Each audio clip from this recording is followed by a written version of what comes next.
ॐ सदाशिवसमारम्भां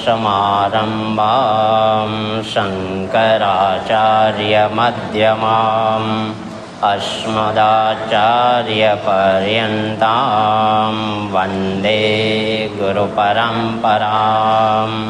श्रुतिस्मृतिपुराणानाम् आलयं करुणालयं नमामि भगवत्पादं शङ्करं लोकशङ्करं। शङ्करं शङ्कराचार्यं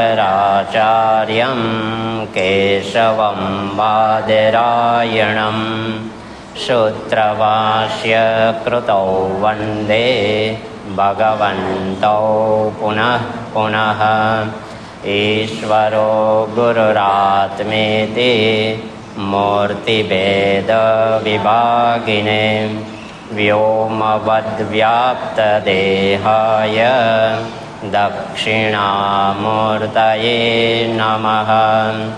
ॐ सहना भवतु सहनौ भुनक्तु सह वीर्यङ्करवावहै तेजस्विनावधीतमस्तु मा विद्विषावहै। ॐ शान्ति शान्ति शान्तिः। हरिः ॐ श्रीगुरुभ्यो नमः। हरिः ॐ अथ श्रीमद् भगवद् गीता।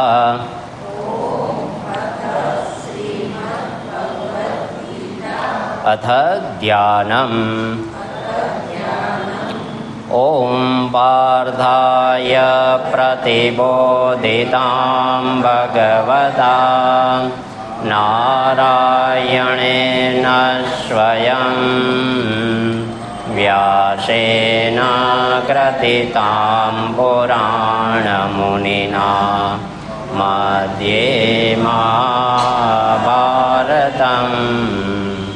अद्वैतामृतवर्षिणीं भगवतीम् अष्टादशाध्यायिनीम् अम्ब त्वामनुसन्दधामि भगवद्गीते भवद्वेषिणीम्।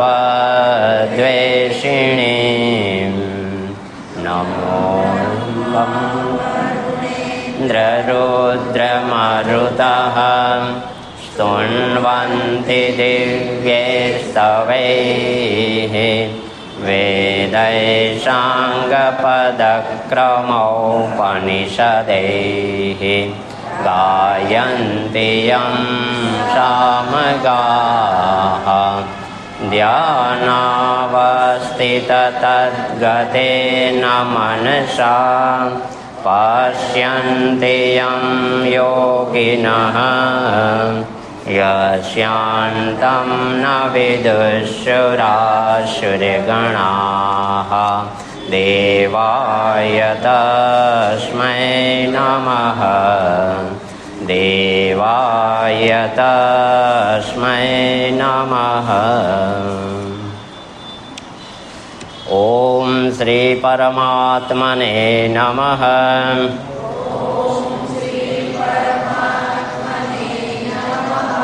अथ प्रथमोऽध्यायः।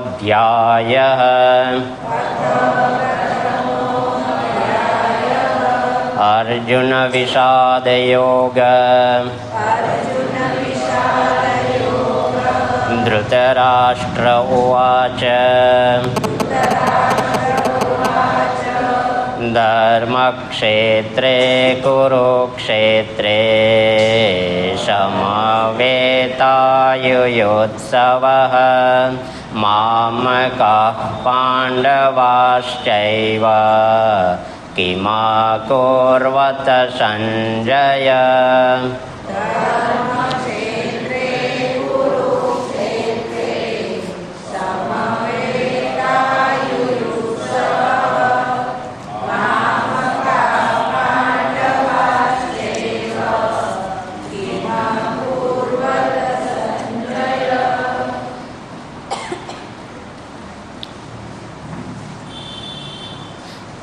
હે સંજય, ધર્મક્ષેત્ર કુરુક્ષેત્રની અંદર એકઠા થયેલા મારા અને પાંડુના પુત્રોએ કિમ અકુર્વત, શું કર્યું એ મને પહેલેથી વર્ણન કર. એની પહેલાં ભગવાન વેદવ્યાસે આવીને પણ ધૃતરાષ્ટ્રને કીધું કે આ આપણા પોતાના કુકર્મો વડે જે ધર્મયુદ્ધ થવાનું છે એને ઈશ્વર પણ રોકી શકશે નહીં, એટલે થવાનું અનિવાર્ય જ છે. માટે કે જો તમારે એ યુદ્ધ જોવું હોય તો હું તમને દિવ્ય દ્રષ્ટિ આપું. કોને કહેવામાં આવ્યું? ધૃતરાષ્ટ્રને. અને કોણે કીધું? વેદવ્યાસ ભગવાને. પણ એ કે આખી જિંદગી મેં મારા સમાજ કુટુંબમાં કે કાંઈ પણ જોયું નથી, આટલા વર્ષ વયા ગયા અને હવે છેલ્લે છેલ્લે યુદ્ધ જોવું, એટલે કે મારે દિવ્ય દ્રષ્ટિ જોતી.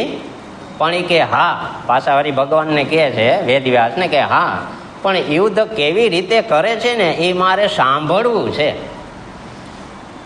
હવે આ કેવી રીતે થાય? એટલે ભગવાને સંજયને દિવ્ય દ્રષ્ટિ, પછી દિવ્ય સ્રોત એટલે શ્રવણ, અને મનની પણ સ્થિતિ બધા સૈનિકોનું જાણી શકે એવી 3 શક્તિ ભગવાન વેદવ્યાસે સંજયને આપી.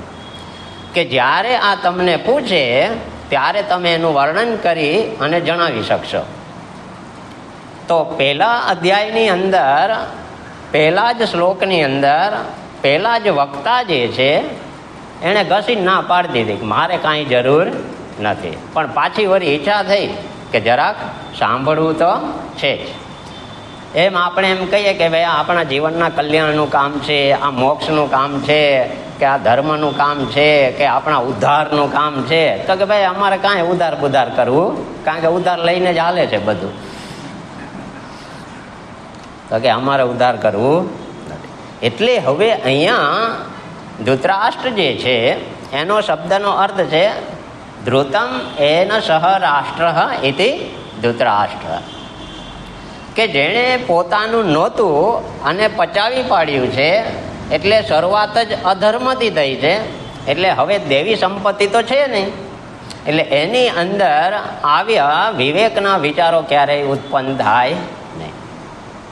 એને કારણે પછી સંજય છે એ દિવ્ય દ્રષ્ટિ, દિવ્ય શ્રોત્ર અને દિવ્ય મન, 3 વસ્તુ ભગવાન એને આપી અને જતા રહ્યા.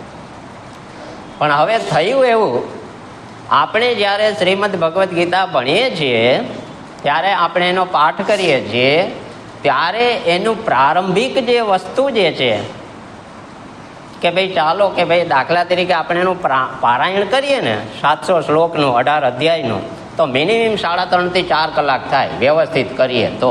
બરાબર છે? તો હવે ભગવાને એમને ત્યાં કીધું હશે, ધારો કે, તો કેટલો સમય લાગ્યો હશે? આશરે તમારી ગણતરી પ્રમાણે. આ બહુ મહત્વનું છે. તો હવે વિચાર કરો કે 18 અધ્યાય બોલવામાં સમય લાગ્યો હશે, તો યુદ્ધ ક્યારે થયું હશે? એમ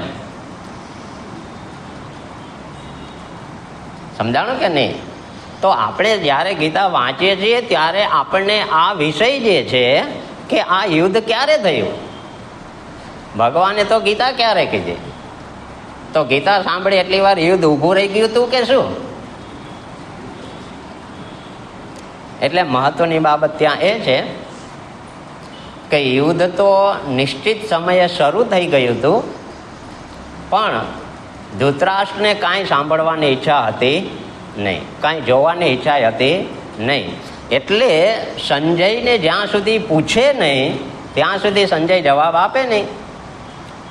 બરાબર છે? તો યુદ્ધના 10 દિવસ જતા રહ્યા છે. કેટલા દિવસ? 10 દિવસ ગયા પછી જ્યારે ભીષ્મ પિતામહને અર્જુને બાણ વડે બાણસૈયા ઉપર પાડી દીધા રથ પરથી, ત્યારે સંજયથી બોલાઈ ગયું આશ્ચર્યપૂર્વક કે ભીષ્મ પિતામહ હતઃ, ભીષ્મ પિતામહ હણાયા. એ શબ્દ સાંભળ્યા પછી આ ધૃતરાષ્ટ્રને ઈચ્છા થઈ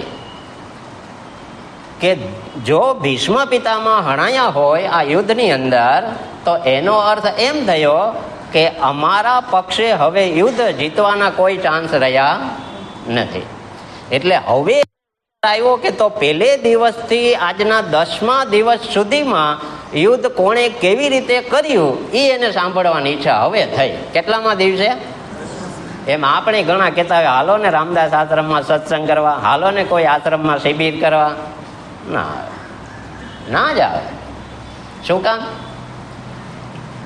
પછી જયારે રેલો આવે પગ નીચે ત્યારે કે તમે ઓલું કહેતા હતા ને ક્યાંક આશ્રમે જવાનું, હવેથી શિબિર થાય તો મેળ આવે, અને અહીંયા પાછા જેથી બાપુ આવે તેથી મેળ થાય, કારણ કે ત્યાં સુધી કાંઈ થાય નહીં. પછી શું કરવું?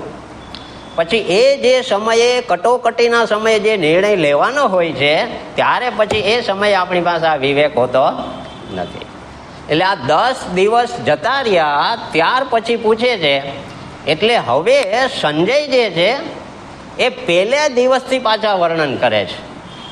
તો જ્યારે એ કહે છે, ધૃતરાષ્ટ્ર બોલે છે, ધૃતરાષ્ટ્ર ઉવાચ, ત્યારે યુદ્ધના 10 દિવસ તો જતા રહ્યા છે.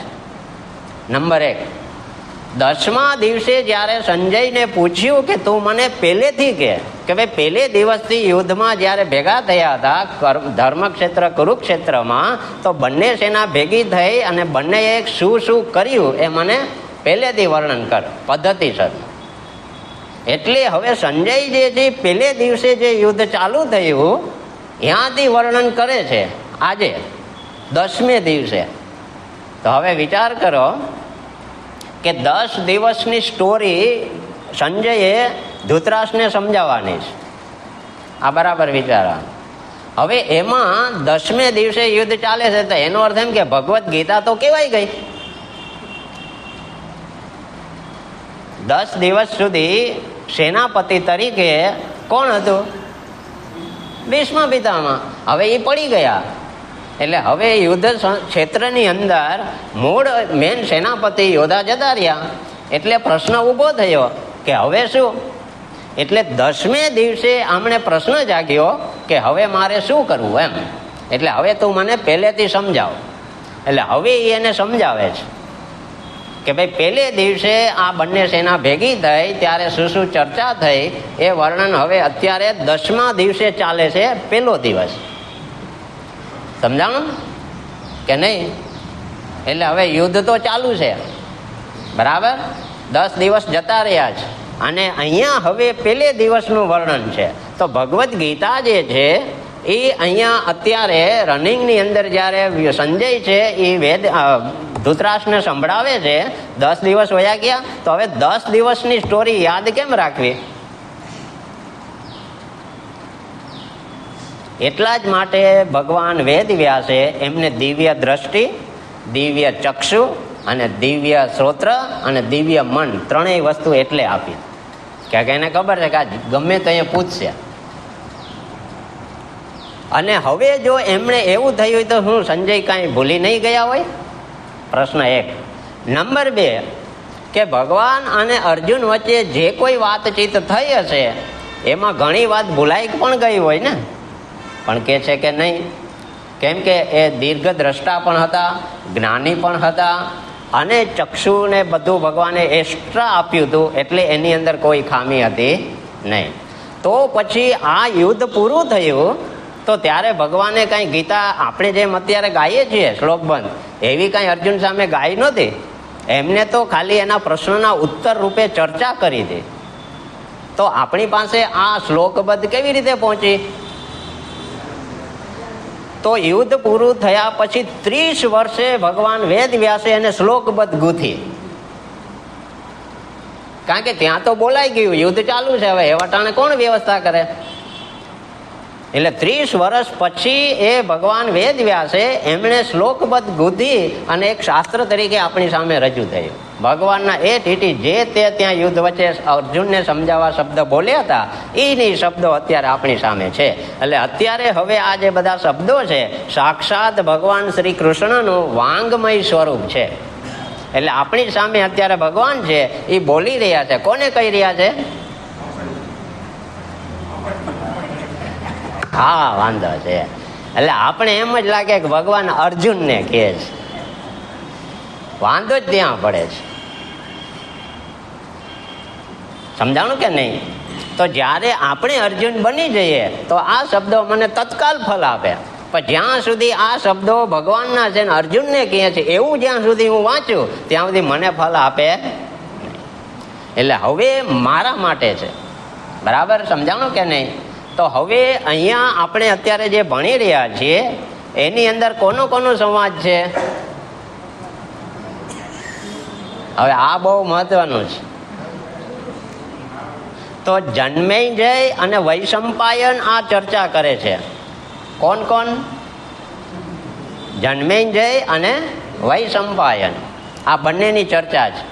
એની ચર્ચા જે છે એ અહીંયા ધૃતરાષ્ટ્ર અને સંજય કરે છે. અને સંજય અને ધૃતરાષ્ટ્રની અંદર કોનો સંવાદ છે? ભગવાન શ્રી કૃષ્ણ અને અર્જુનનો. હવે એ અત્યારે આપણે અહીંયા જે સંવાદ કરી રહ્યા છીએ એ ચોથી વખત રિપીટ થાય છે કે જન્મેજય અને જ્યારે વૈશંપાયન ચર્ચા કરતા હતા આ મહાભારતની, એ જ ચર્ચા પાછી સંજય અને ધૃતરાષ્ટ્ર કરી રહ્યા છે. અને સંજય અને ધૃતરાષ્ટ્રનો સંવાદ કોનો છે? ભગવાન કૃષ્ણ અને અર્જુનનો. અને એ જ ચર્ચા પાછી આપણે અત્યારે શ્રોતા અને વક્તા તરીકે કરી રહ્યા. એટલે પરંપરા એમનેમ ચાલે છે. એટલે સદા શિવ સમારંભામ, ત્યાં પરંપરા આમ ટકે છે, એક ધારી, નોન સ્ટોપ. સમજાણું બરાબર? આ બેકગ્રાઉન્ડ છે શ્રીમદ ભગવદ્ ગીતાનું પહેલા અધ્યાયનું, કે આવી રીતના આપણી પાસે આમ ગીતા પહોંચી છે. હવે એમાં ગઈકાલે આપણે પ્રથમ શ્લોકની અંદર જેમાં એક ધર્મક્ષેત્ર, એક કુરુક્ષેત્ર, એ બે વસ્તુ જોઈ ગયા. સમવેતા યુયુત્સવ, કે એકઠા થયેલા યુદ્ધની ઈચ્છાવાળા, મામકાહ એટલે મારા, પાંડવાહ એટલે પાંડુ પુત્રોએ, કિમ અકુર્વત સંજય. તો આપણને પાંડુ, કૌરવ અને ધૃતરાષ્ટ્ર આટલાના વિશે બરાબર કાલે આપણે લગભગ સમજાઈ ગયું છે કે નહીં? સમજાય? કોને? મને કે તમને? હા તો હા, બહુ મહત્વનું. તો હવે આપણે આગળ વધીએ. હવે પાત્ર આવે છે સંજય. પહેલો શ્લોક પૂરો થઈ ગયો, એમાં છેલ્લે નામ કોનું છે? સંજયનું. કિમા કુર્વતા સંજય. અને હવે બીજા શ્લોકની અંદર પણ સંજય ઉવાચ દ્રષ્ટ્વા તુ પાંડવાનીકમ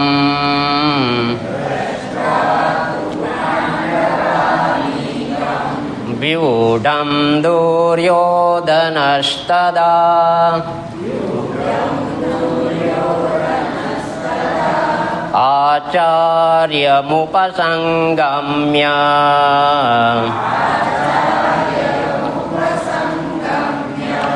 રાજા વચનમબ્રવીત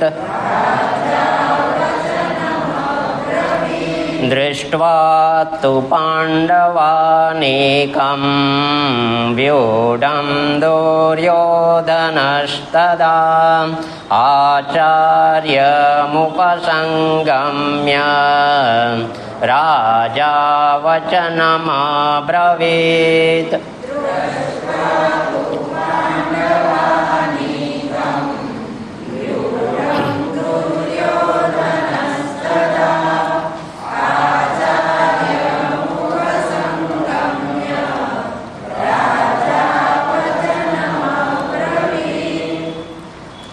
સંજય ઉવાચ.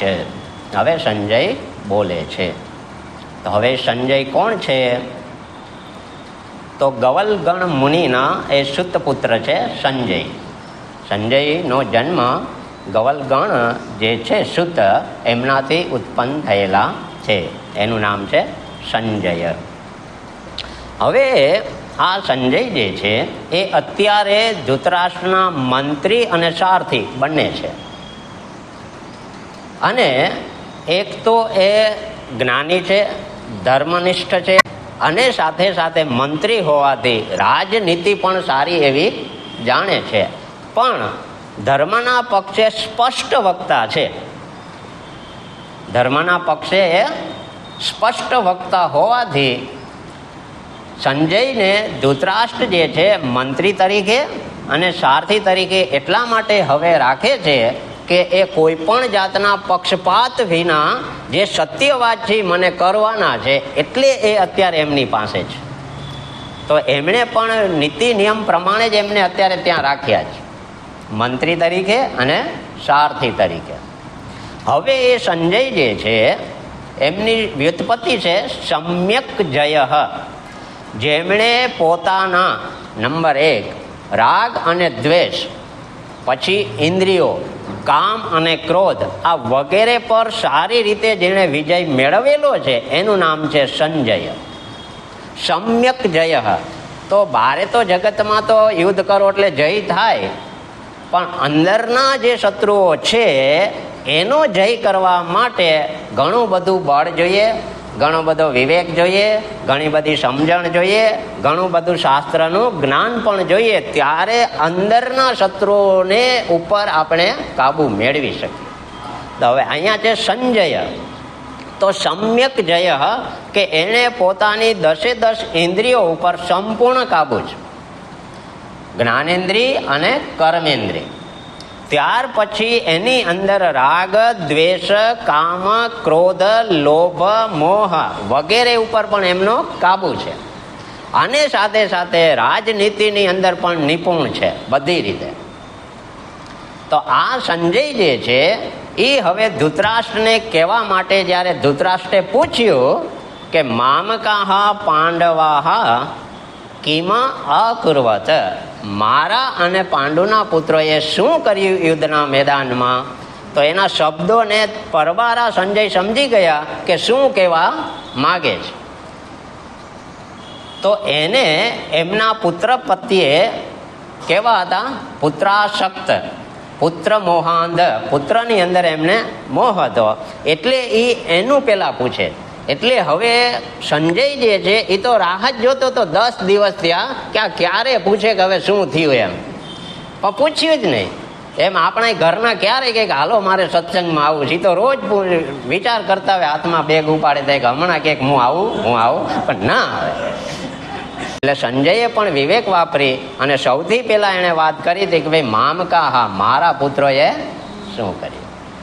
એટલે સંજય વિવેક વાપરીને એમણે આ બીજા શ્લોકની અંદર પહેલા જ એમના પુત્રનું નામ લીધું છે કે દ્રષ્ટવા તુ પાંડવાનિકમ વ્યુઢમ દુર્યોધનસ્તદા આચાર્યમ ઉપસંગમ્ય રાજા વચનમ બ્રવીત.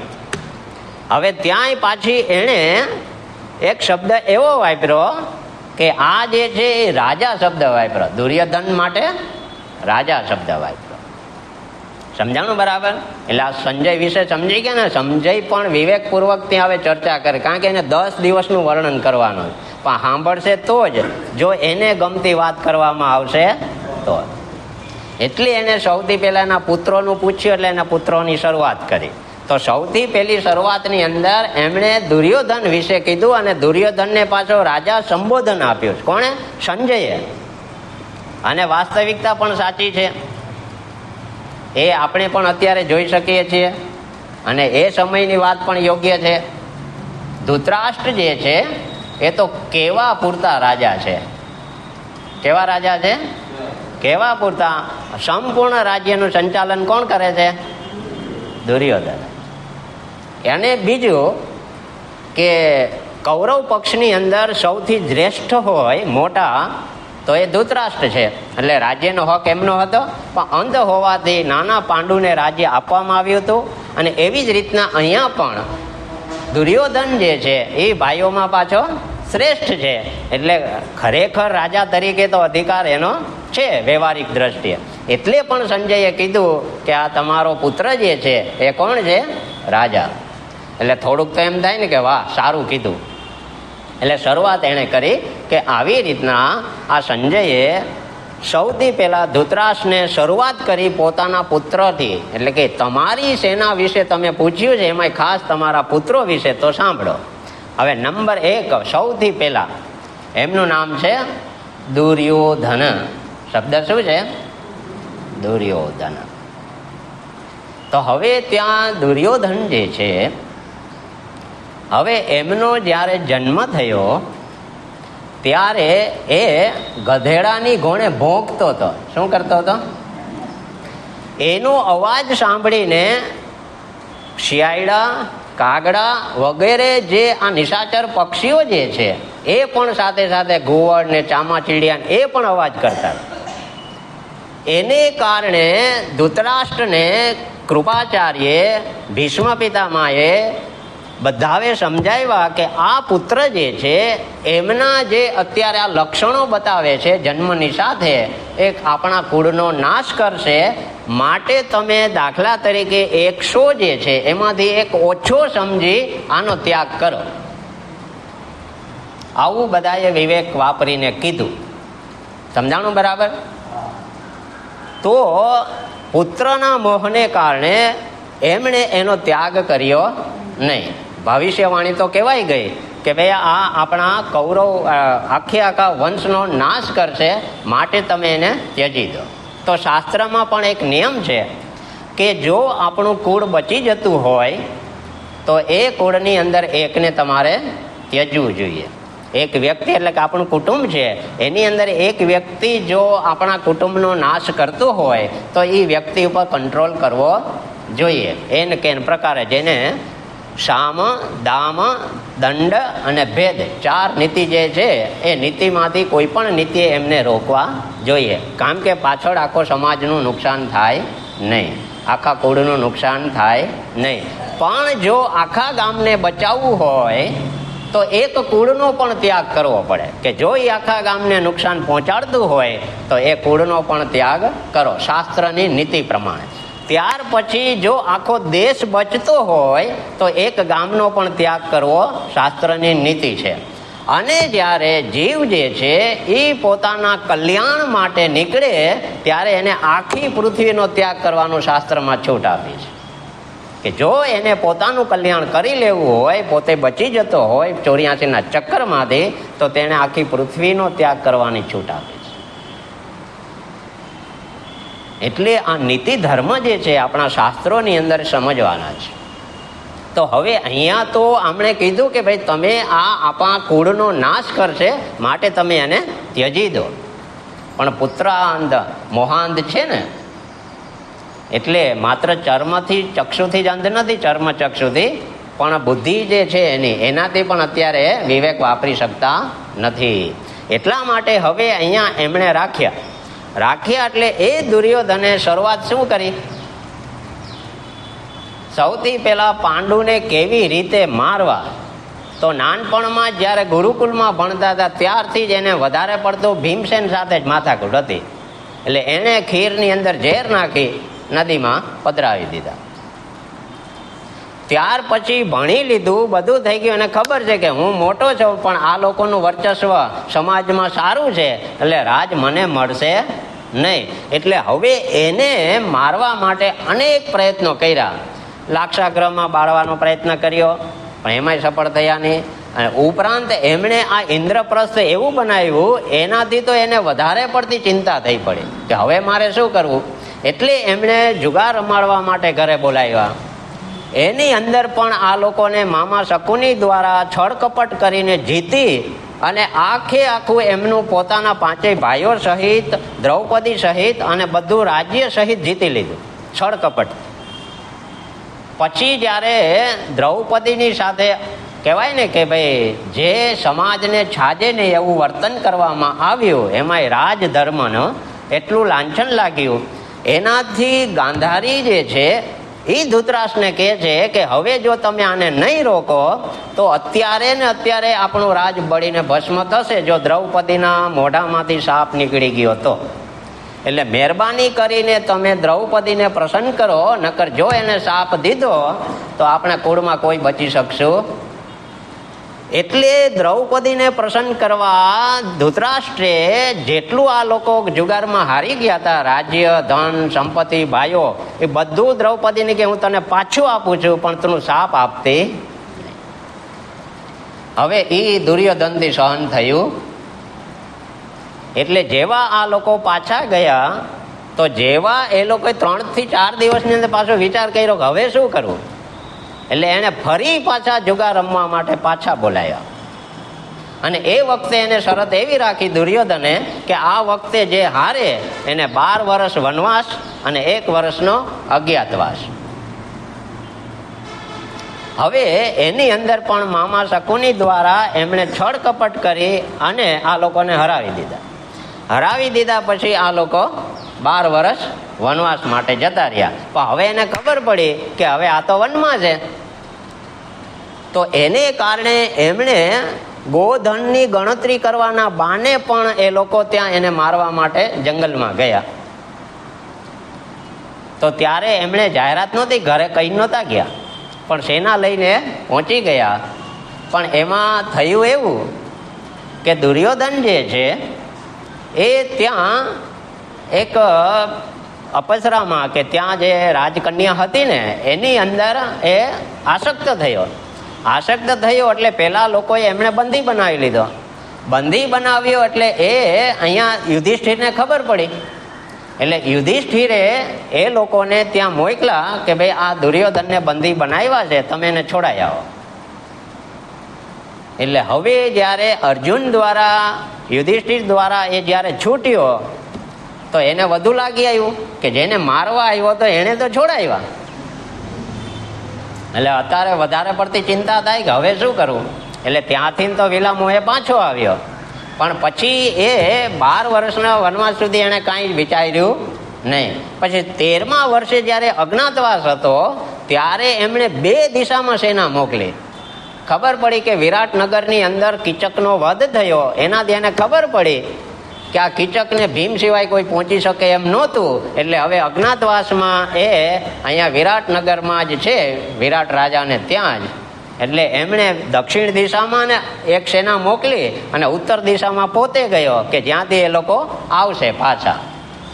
પણ થયું એવું કે 2 દિશામાંથી એમને પરાજિત થયા. ત્યાં તો બધા હતા, ભીષ્મ પિતામહ હતા, કર્ણ પણ હતો, કૃપાચાર્ય હતા, દ્રોણ હતા, બધા એની અંદર સામેલ હતા.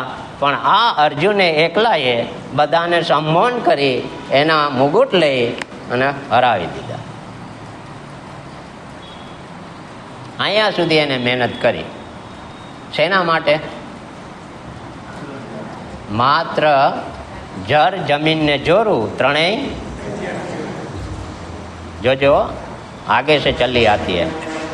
એટલે હવે વિચારવાનું ત્યાં એ છે આપણે આ મહાભારત દ્વારા કે મારી અંદર જે આ મહાભારત ખેલાઈ રહ્યું છે એની અંદર આ એપિસોડ આપણે ફિટ બેસે છે કે નહીં.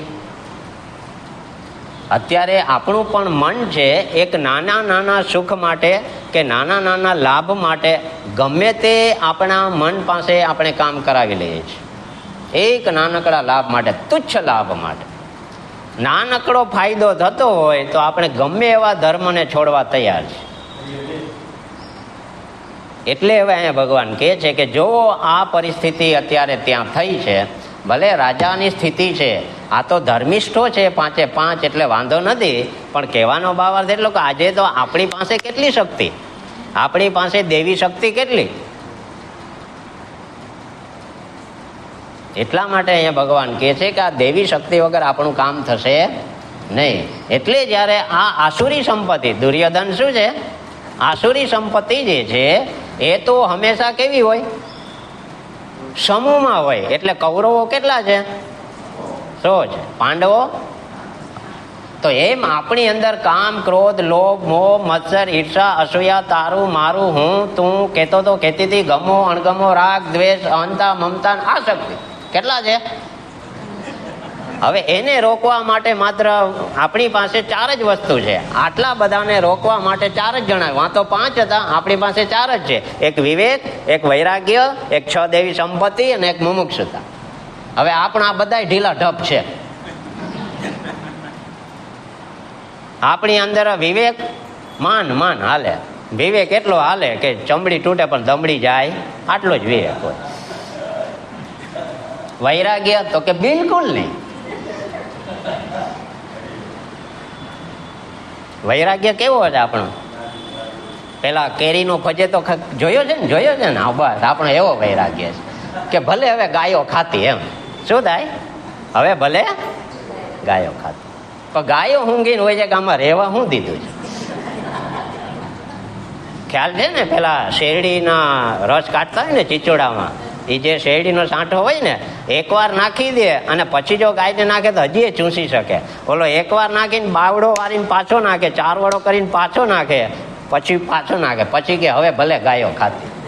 એટલે એને દિવાળી મૂકો તો હળગી જાય એવો છે. તો આમાં ગાયો શું ખાય? હવે સમજાણું કે નહીં? તો આપણી અંદર આ દેવી સંપત્તિ કેટલી? 4 છે. એમાં મેન જે ત્રીજી જે છે એની અંદર 6 જ છે ખાલી. વિવેક, વૈરાગ્ય, 6 દેવી સંપત્તિ ને મુમુક્ષુતા એ જ્ઞાનના મુખ્ય 4 સાધનો છે. એમાં ત્રીજું સાધન છે દેવી સંપત્તિ. એમાં સમ, દમ, ઉપરમ, શ્રદ્ધા, સમાધાન ને તિતિક્ષા. આ 6 જ છે આપણી પાસે. અને એ કેવા માત્રામાં છે? Rare case. સમ કેટલો હોય? મનની શાંતિ. દમ કેટલો હોય? ઇન્દ્રિયોનું દમન. કેટલી વાર હોય ઇન્દ્રિયોનું દમન? તમને એમ થાય કે આજે મારે આટલી માળા કરી જ નાખવી, તમે કરી જ નાખવા માટે નક્કી કરીને બેસો, પણ જેવી જરાક લાઈટ થાય ને ફોનમાં, એટલે પરબારી ટીક જોવે કે બિલ્લું થઈ ગઈ કે નહીં સામે.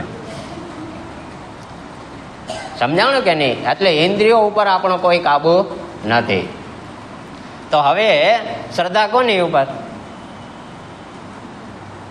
વિશ્વાસ કોની ઉપર? આપણે આપણા ઉપર જ નથી. આપણે ખબર કેદી જવાના છે? સીધી સાદી વાત છે ને. આપણે હેમરાજાની સાઈન વાળી ચિઠ્ઠી તમારી મારી પાસે છે કે આપણે કેદી જવાના છે? તો આપણી જ ઉપર ભરોસો નથી કે હું કેદી આવેલો જાઉં. વાસ્તવિકતા છે કે નહીં? તો વિશ્વાસ કેટલો, શ્રદ્ધા કેટલી, અને ત્યાર પછી તિતિક્ષા કેવી? તિતિક્ષા રેર કેસ. કાંઈ સહન થાય તો પછી સમાધાન, મનની શાંતિનો તો પ્રશ્ન જ ક્યાં આવ્યો? એટલે વિચારવાનું અહીંયા એ છે કે આપણી બહોત ગઈ થોડી રહી. એમાં જો કરવા જેવું કામ નહીં કરી લઈએ ને તો ફરીને પાછા આ મનુષ્ય શરીરમાં ક્યારે આવશું ને એ આપણા હાથની વાત નથી. આ બહુ મહત્વનું છે. એટલા માટે જાગ્યા ત્યારથી સવાર, ચેતતા નર સદા સુખી. આ વિચારવા જેવું છે. એટલે દુર્યોધને આટલી મહેનત કરી, બરાબર છે. શેના માટે? પોતાના રાજ્યના સુખ ભોગ માટે અધર્મ, અનીતિ અને એના જ ભાઈઓને કાપી મારવા માટે કે મારી નાખવા માટે કેટલી મહેનત કરી, વિચાર કરો. તો શું મારી અંદર તો એ નથી બેઠો ને? મારી પાસેથી આ કામ નથી કરાવતો ને? એ મારે પાછું આ શાસ્ત્ર દ્વારા અધ્યયન અધ્યાપન કરીને વિચારવાનું. આ એની કથા નથી. એ તો છે દ્વાપરના હેન્ડમાં આ થઈ ગયું છે. અને આ પાછો છે કલીના અંશાવતાર તરીકે આવ્યો છે. દુર્યોધન જે છે એ કલીના અંશાવતાર તરીકે હોવાથી અને આ કૌરવનો નાશ કરવા માટે જ નિમિત્ત બનાવવામાં આવેલ છે. આ બહુ મહત્વનું. એટલે હવે આપણે તો અત્યારે કલિકાલ ચાલે છે કે એ દ્વાપર તો પૂરો થઈ ગયો, 5000 વર્ષ થઈ ગયા. પણ હવે વિચાર કરો કે એ સમયમાં જો આટલી સ્થિતિ ખરાબ હોય આપણા મનની, તો અત્યારે આપણી શું હાલત હશે? વિચાર કરો. અને એમાંય અત્યારે તો આવી ગયું મોબાઈલ. વિચાર કરો, 1 મિનિટ હવે શાંતિ છે. પહેલાં તો આપણે ટીવીમાં પેલા શિંગણાવાળા અને મોટા દાંતવાળા રાક્ષસ જોતા હતા, એનાથી બીતા હતા. આ દાંત ને શિંગડા વગરનો રાક્ષસ આપણે રોજ ખાઈ જાય છે, આપણે ખબર. જોજો, વિચાર કરજો. આપણો સમય, આપણી શક્તિ, આપણું સામર્થ્ય બધું હણી જાય છે, પણ આપણે ખબર નથી. વિચાર કરો. આજે હવે આપણે જો આપણા સવારથી સાંજ સુધીનો સમયગાળાનો ટોટલ મારશું ને તો વિચાર કરજો કે આ ભાણકો કેટલી વાર આપણા હાથમાં હોય છે. અને એ ઉપયોગી હોય એટલું બાદ કરજો, બિન ઉપયોગી. જેને તમારે એ વ્યવહાર કર્યા વગર ચાલે એમ જ હોય એટલું તમે બાદ કરો, અને જેના માટે તમે ઉપયોગ કર્યો કે સદુપયોગ કર્યો કે કોઈ કોમ્યુનિકેશન કરવાના હતા, કોઈ આપલે કરવાની હતી, બહુ ખાસ કે જે તમારો સમય શક્તિ બચાવે એટલો જ આમાં ઉપયોગ કર્યો હોય અને એના સિવાયનો વિચાર કરો. કેટલો આપણો સમય આ લઈ ગયો હશે?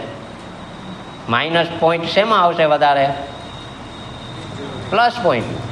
કે ભાઈ આપણે ઉપયોગી તો કાર્ય ઓછામાં ઓછું એમાં કર્યું છે, બિન ઉપયોગી આપણો સમય શક્તિ સામર્થ્ય જતું રહે હજી પણ હો.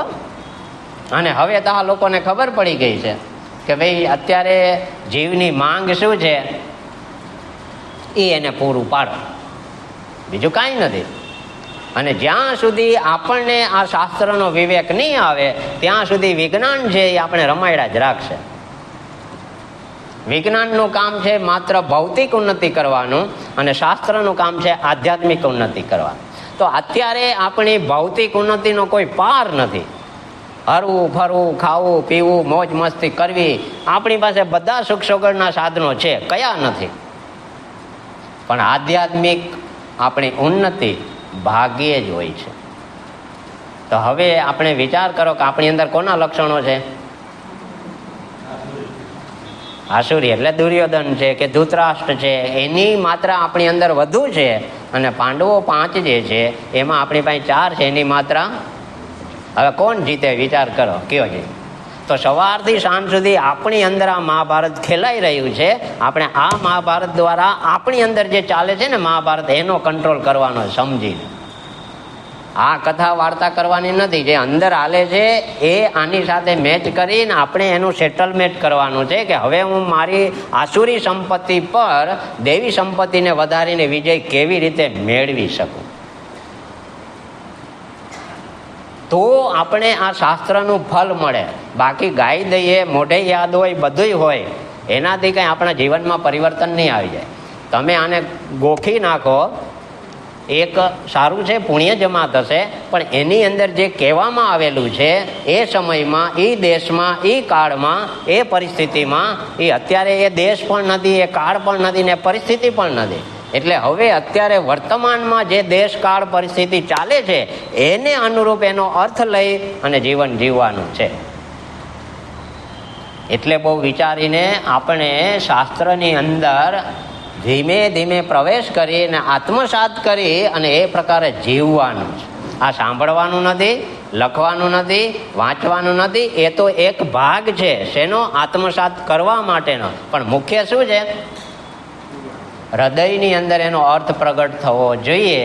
જ્યાં સુધી આ જ્ઞાન મારું ના બને ત્યાં સુધી મને ફલ આપે. તો વિચાર કરો, એ સમયે અર્જુન પાસે કઈ દેવી સંપત્તિ નહોતી. ભગવાન એને અધિકારી સમજે છે, કારણ કે બધી જગ્યાએ એ ઈશ્વર સાથે, ભગવાન શિવજી સાથે, ત્યાં સ્વર્ગમાં જઈને ઇન્દ્ર સાથે, બધાની સાથે ત્યાં એને યુદ્ધ કરેલું છે. ત્યાં દેવો અને દાવાનોના યુદ્ધમાં ગયા હતા તો ઇન્દ્ર એમના પિતા થાય, ત્યાં પણ લડી આવ્યા. અને એની પાસે જેટલી જ દેવી સંપત્તિ છે એટલી તો સામે પક્ષે કોઈ પાસે નથી. તો છતાં પણ વિચાર કરો કે કેટલી મુશ્કેલી પડે છે ને. તો આપણી પાસે કેટલી દેવી સંપત્તિ? ઓછામાં ઓછી. એટલે આપણે આ શાસ્ત્રનું શ્રવણ કર્યા પછી મનન કર્યા પછી નિધિધ્યાસન જ્યાં સુધી નહીં કરીએ ત્યાં સુધી આ જ્ઞાન આપણું આત્મસાત થશે. આ જ્ઞાન મારું નહીં બને, મને ફલ આપશે નહીં. એટલા માટે હવે દુર્યોધન જે છે એ તો ત્યાંની વાત છે. અત્યારે મારી અંદર છે કે નહીં તપાસ કરો કે મેં આ મારા પોતાના સ્વાર્થ માટે કેટલી છળ કપટ કરી છે. એ કોણ છે? દુર્યોધન. That's all. બીજો કોઈ ઉપાય નથી. હવે એ જો હું વિવેક નહીં કરું તો આ વસ્તુ જે છે એ હું જ્યારે પારાયણ કરવાની તો બોલી જઈશ, કહેવાનું થશે હું કહી દઈશ, હું સાંભળી લઈશ, હું લખી લઈશ, હું વાંચી લઈશ, પણ મારા જીવનમાં એ આવશે નહીં. એ તો મારાથી દૂર જ રહેશે. તો અત્યારે આપણે આ બધું જે કરીએ છીએ ને, કેવી રીતે કરીએ છીએ? જલકમલવત. આપણું અધ્યાપન કેવું છે? જલકમલવત. વાહ, આ વિટમણા મોટી છે, આ સમજવા જેવું છે. એટલા માટે અહીંયા ભગવાન કહે છે કે જો આ અર્જુનને ઓળખો, દુર્યોધનને ઓળખો, ધૃતરાષ્ટ્રને ઓળખો, ભલે આપણે નામ બોલીએ, પાઠ કરીએ, બધું કે ભાઈ એને ઓળખીએ છીએ, અને એ ક્યાં છે, મારી અંદર છે કે નહીં, એને ઓળખીને બહાર કાઢવાના છે, તો ગીતા ફળ આપશે. ત્યારે અહીંયા ભગવાને આ અર્જુનને બીજા અધ્યાયના 11મા શ્લોકથી વાત કરી. સાંખ્ય યોગ તો 30મા શ્લોકે જ ભગવાને પૂરો કરી દીધો. પણ અર્જુનની અંદર કાંઈ ફરક ના પડ્યો. કેમ? કારણ કે અત્યારે જે એની અંદર મમતા જાગી છે, અહંતા જાગી છે, એને કારણે જ્ઞાન ફળ આપ્યું, એટલે સાંખ્ય યોગ એને ફળ ના આપ્યું. પછી ભગવાને 31થી બદલી ગયા કે ભાઈ આને આત્માની વાત નહીં ફાવે, એટલે ભગવાને 31થી શરૂ કરીને 40 શ્લોક સુધી એનું વર્ણન કર્યું કે સવર્ણાશ્રમ ધર્મનું પાલન કર. પણ પછી ભગવાન કાંઈ બોલ્યા નહીં, કહી દીધું, 70 શ્લોક સુધી જવા દીધું કે સમજે, પણ કાંઈ ફેર પડ્યો. તો એમ પછી અર્જુનના પ્રશ્નના જવાબ રૂપે ભગવાને 3જા અધ્યાય કર્મયોગથી શરૂ કર્યું. બાકી બીજા અધ્યાયમાં જે એણે માગ્યું હતું કે ભાઈ મારું કલ્યાણ જેમાં હોય મને આપો, તો ભગવાને શ્લોક નંબર 11થી ચાલુ કરીને 30 તો પૂરું કરી દીધું, ભાઈ એનું કલ્યાણ આપી દીધું. પણ કાંઈ ટપો પડ્યો કોને?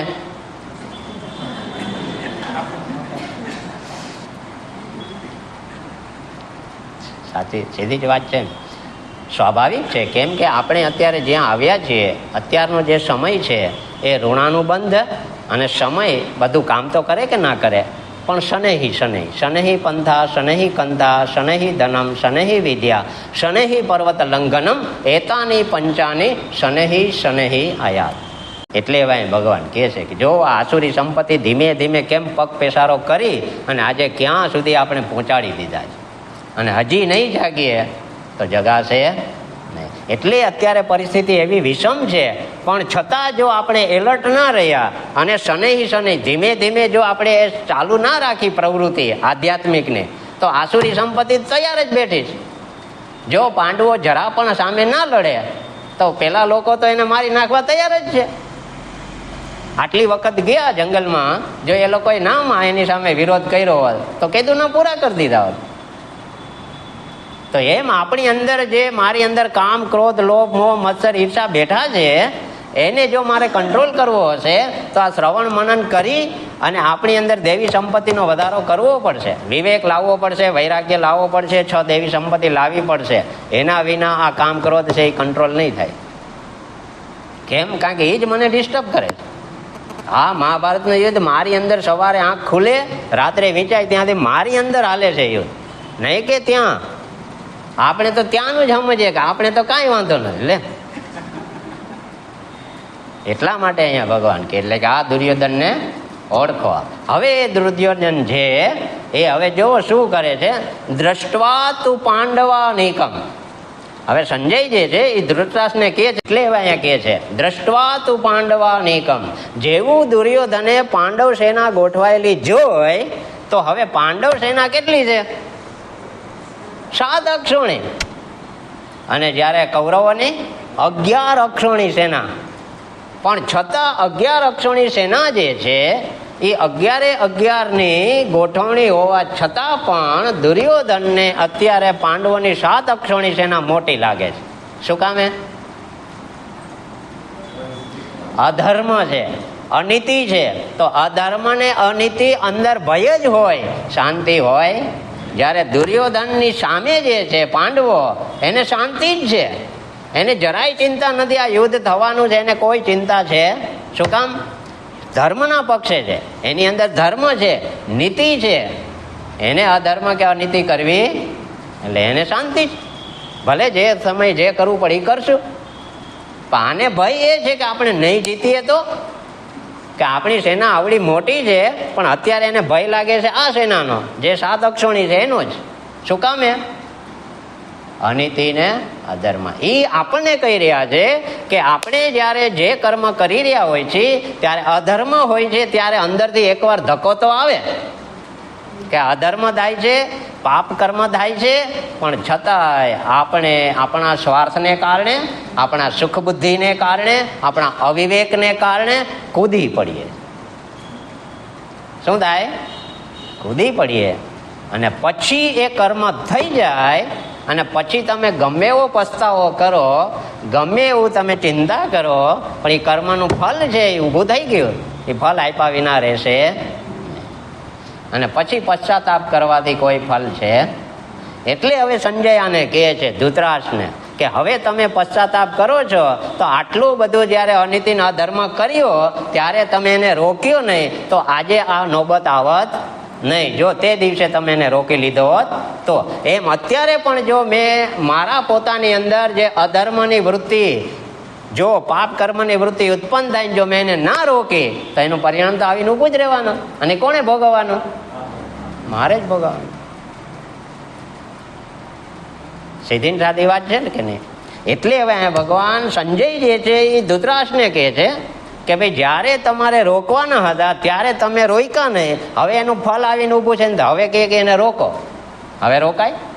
એટલે ત્યાં સંજય પણ કહે છે કે પાણી પેલા પાર બાંધી લેવી જોઈએ, પછી કાંઈ થવાનું નથી. એટલે આપણે આમાંથી સંદેશો એ લેવાનો છે કે ભાઈ શું હું મારી અંદર આ આસુરી સંપત્તિ ઉત્પન્ન થાય અને બળજબરી પૂર્વક જો મારી પાસે કર્મ કરાવતું હોય પાપ કર્મ, તો હું શું એને રોકી શકું છું દેવી સંપત્તિથી? તો આ હું કામ કરી શકે. બાકી બોલી તો બધા જશું, વાંચીએ બધા જશું, લખી પણ બધા જશું, પણ જ્યારે વ્યવહારની અંદર વર્તમાનમાં જ્યારે મારે એપ્લાય કરવાનું છે ત્યારે આ શક્તિ મારી પાસે હોતી બધાની હાલત છે. ઓમ પૂર્ણમદ પૂર્ણમિદં પૂર્ણાત પૂર્ણમુદચ્યતે પૂર્ણસ્ય પૂર્ણમાદાય પૂર્ણમેવાવશિષ્યતે. ઓમ શાંતિ શાંતિ શાંતિ.